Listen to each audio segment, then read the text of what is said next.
Ugandans. I want to begin by thanking God, really, and I think all of us must thank God for taking us through 2021, and we must thank Him now for 2022, this new year, and pray that it will be different, that it will be a blessing for us as a country and for the world in general.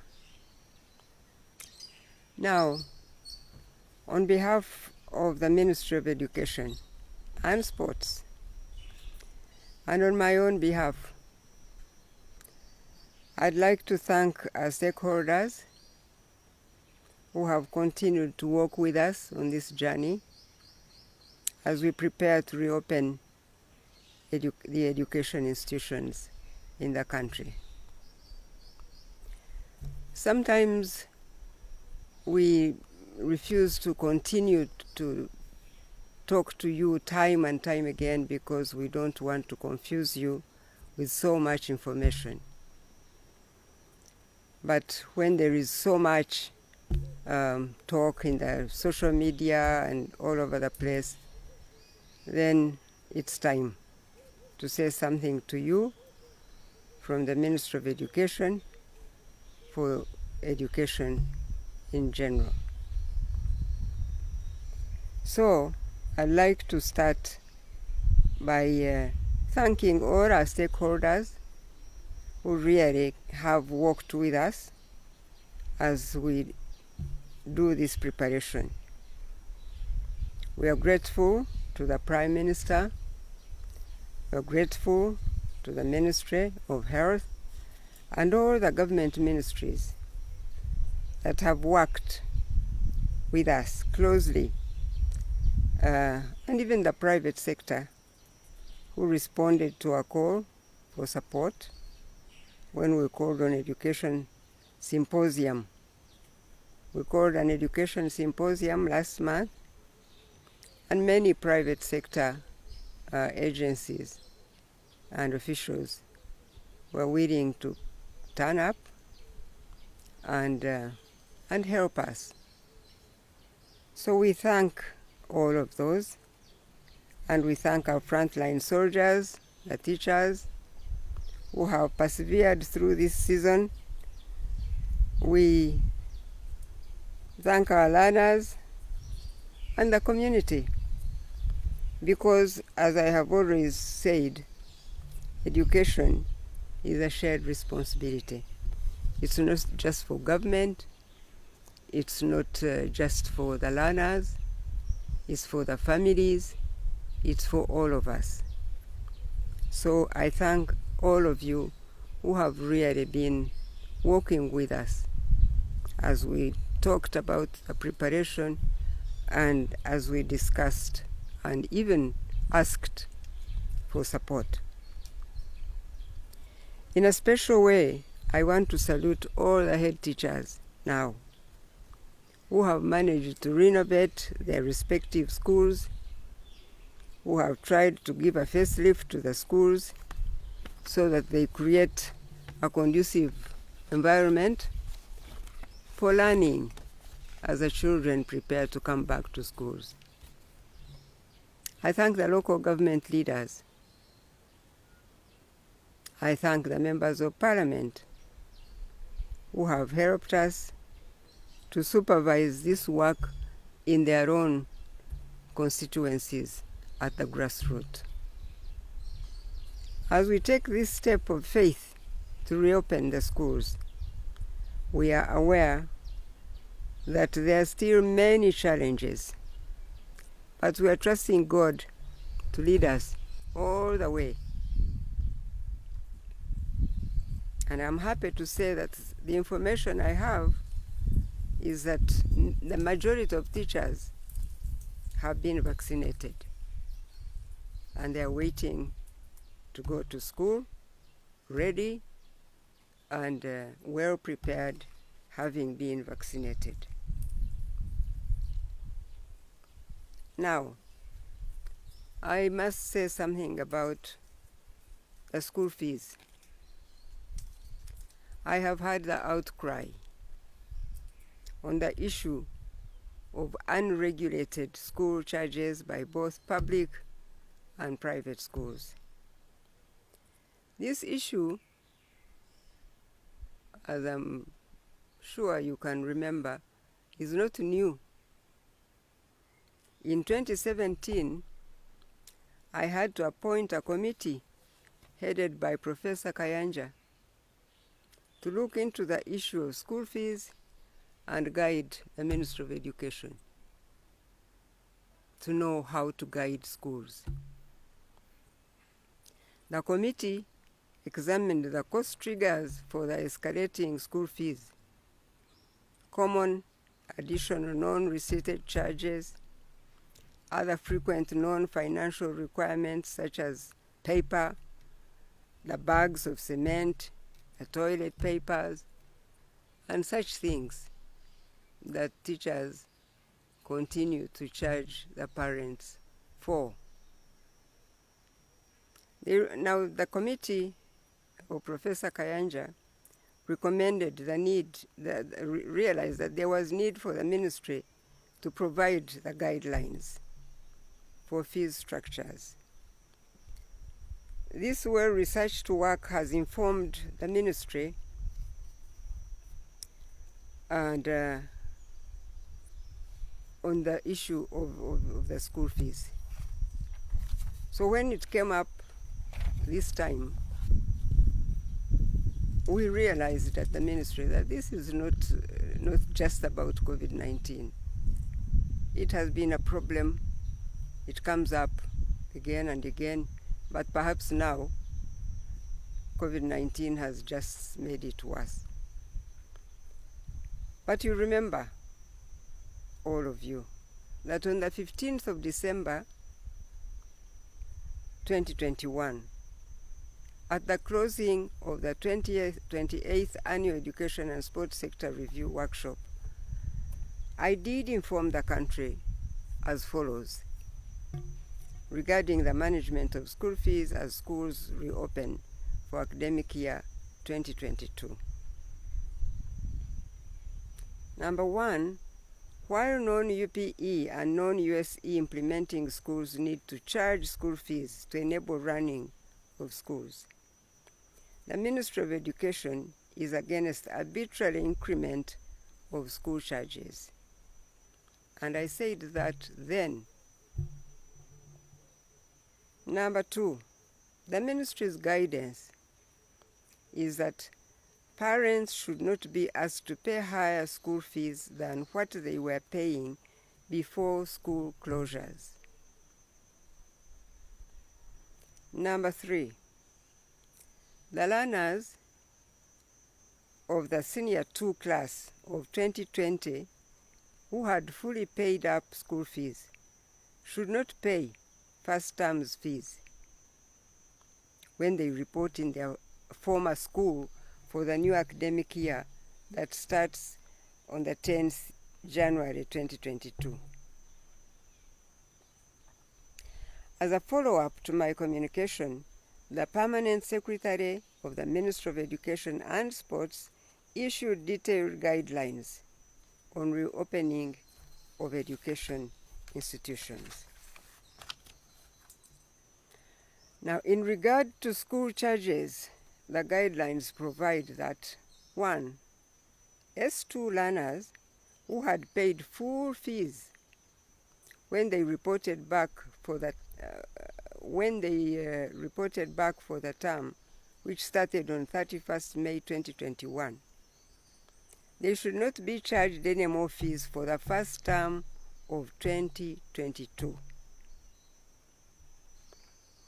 I hope parents are listening, teachers are listening, and I wish you could perhaps sometimes get a pen and a paper and write down these guidelines, because I know that social media come up and bring up new ideas and they confuse you. But this is the Ministry of Education guidelines that we gave you before, and I'm repeating for you today. I want to repeat this one. The S2 learners who had paid full school fees when they reported back for the term which started on 31st May 2021, they should not be charged any more fees for the first term of 2022 when they report to their former schools for going now into senior 3 class. Number 2, the S2 learners who had not completed paying the fees when the schools closed on the 7th of June 2021. These should complete paying only the balance of the school fees which they had not yet finished when they report back to their former schools for S3 in January 2022. Just a few days ahead of us now.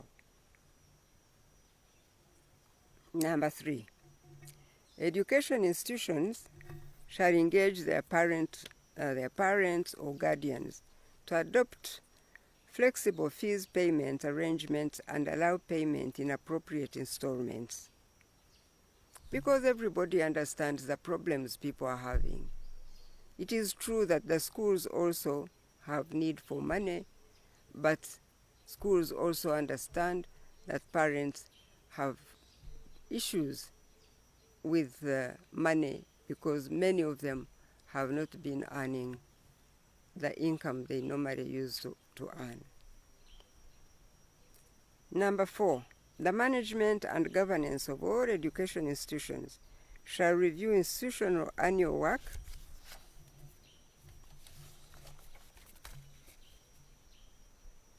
annual work plans and budgets to realign them with the changes in education institution programs and priorities. Number 5, during this COVID-19 emergency period, schools should avoid implementing major infrastructure development and asset acquisition budgets that are funded from parents' contributions. And I'm sure you understand why. Why? But now, let's just wait, hang on, not to go into new infrastructure development or acquisition of budgets at this moment. 6, education institutions shall not increase fees from what was charged for first term 2020. I repeat, education institutions shall not increase fees from what was charged for first term 2020. Now, in spite of this clear guidance, I have been disappointed to learn that some schools, both private and public, have issued circulars to parents indicating blanket additional fees for S3 and increment of fees for other classes. We have also received reports that some schools are asking parents to pay for COVID-19 tests or present negative results of their children's COVID-19 tests before the children are allowed into schools.